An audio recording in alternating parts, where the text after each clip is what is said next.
गांव से थोड़ी दूर कच्ची सड़क के किनारे एक छोटा सा ढाबा था, जहां दिन भर धूल उड़ती रहती थी। लेकिन उस ढाबे में दिल से खाना बनता था और उसे चलाते थे रामू काका।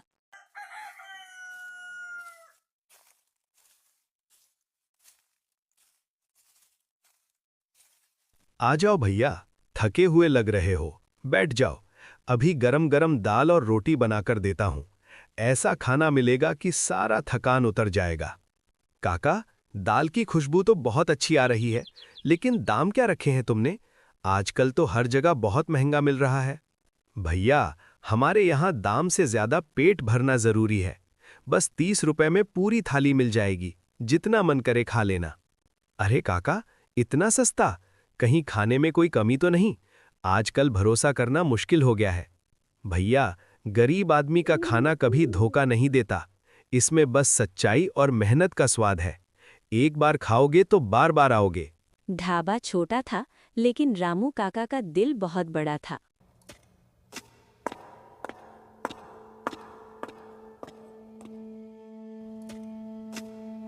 काका, सुबह से 2 ही ग्राहक आए हैं। अगर ऐसा ही चलता रहा तो ढाबा कैसे चलेगा? हमें कुछ सोचना पड़ेगा। बेटा, हर दिन एक जैसा नहीं होता, कभी कम तो कभी ज्यादा, लेकिन मेहनत और सच्चाई कभी बेकार नहीं जाती। बस भरोसा रखो। लेकिन काका, उधर जो बड़ा होटल खुला है, वहां भीड़ लगी रहती है। लोग हमारे यहाँ क्यों आएंगे? बेटा, वहां चमक दमक है, लेकिन यहाँ अपनापन है। जो एक बार यहाँ खाएगा, वो जरूर वापस आएगा। धीरे धीरे ढाबे पर ग्राहक कम होने लगते हैं। काका, आज तो कोई भी नहीं आया। चूल्हा भी ठंडा पड़ गया है। ऐसा पहले कभी नहीं हुआ। कोई बात नहीं बेटा, आज नहीं तो कल आएंगे, लेकिन हम किसी भूखे को खाली नहीं लौटाएंगे। ये हमारा नियम है। तभी एक गरीब आदमी अपने छोटे बच्चे के साथ वहां आता है।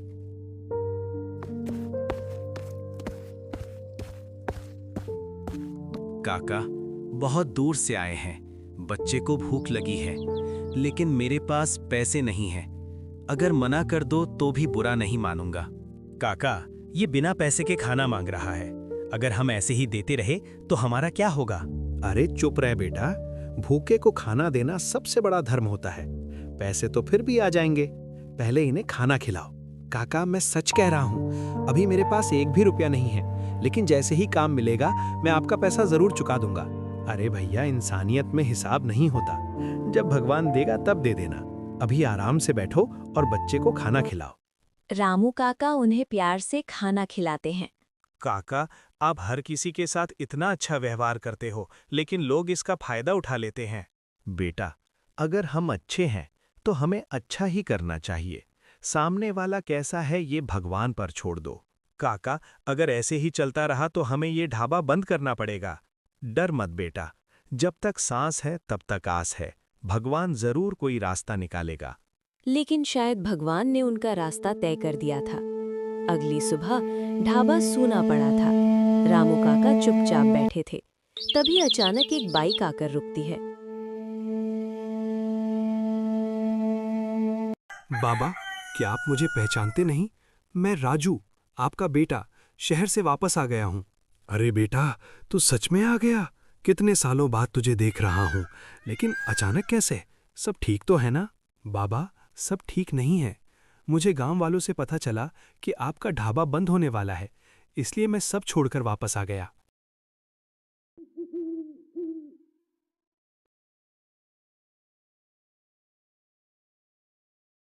भैया, अब कोई यहाँ आता ही नहीं। सब उस बड़े होटल में चले जाते हैं। हमारा तो काम ही खत्म हो गया।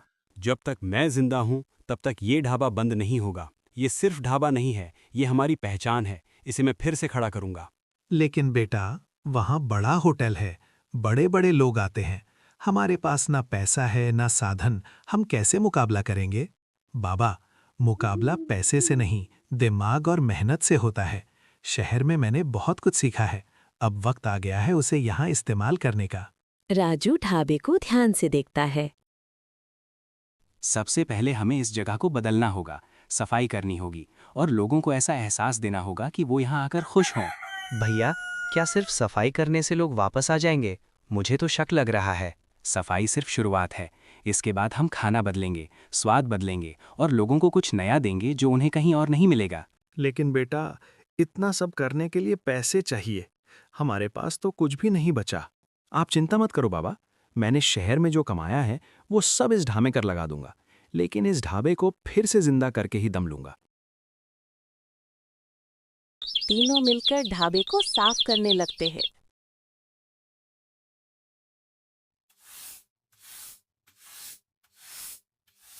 भैया, अब तो ढाबा पहले से अच्छा दिख रहा है।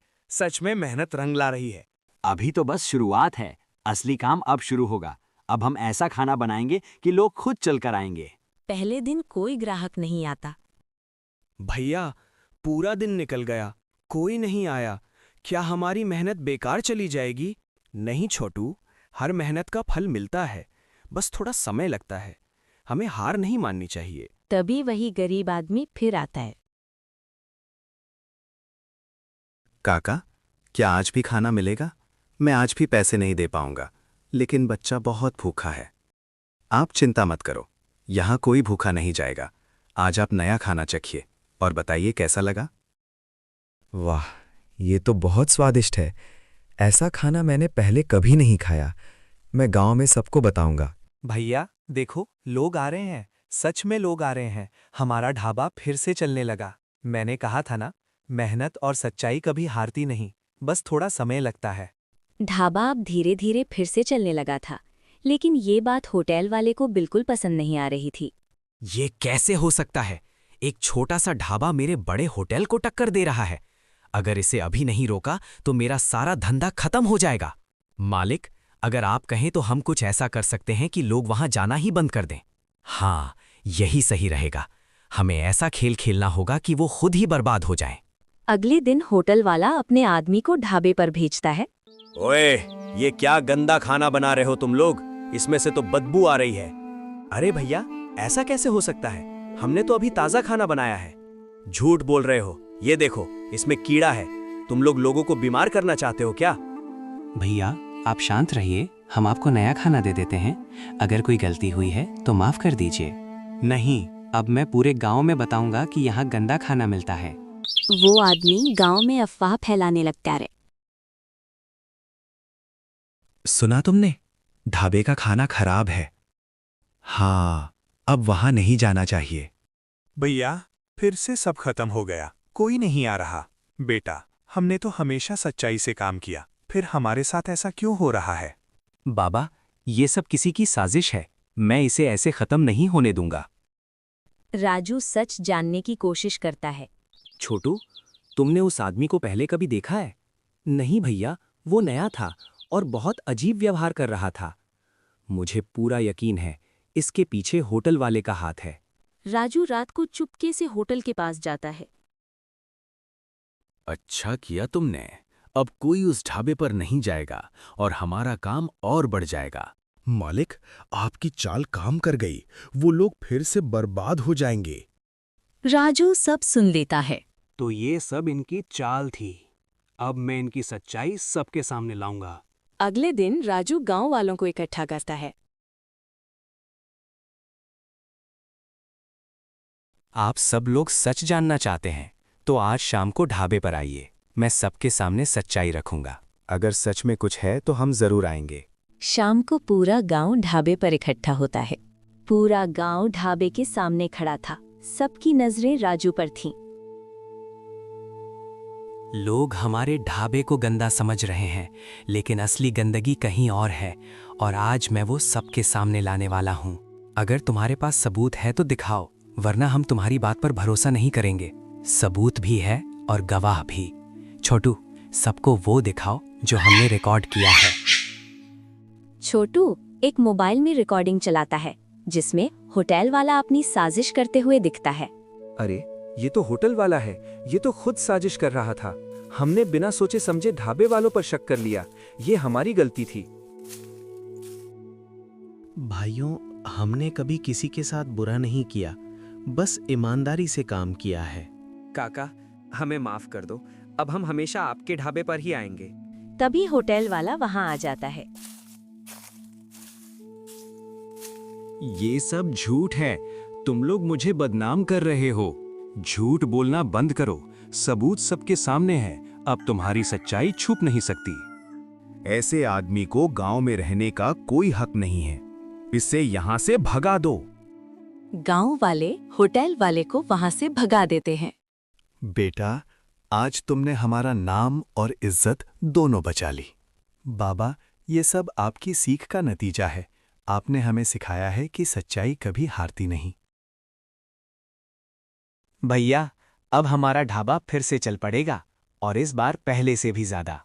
कुछ ही दिनों में ढाबा पूरे इलाके में मशहूर हो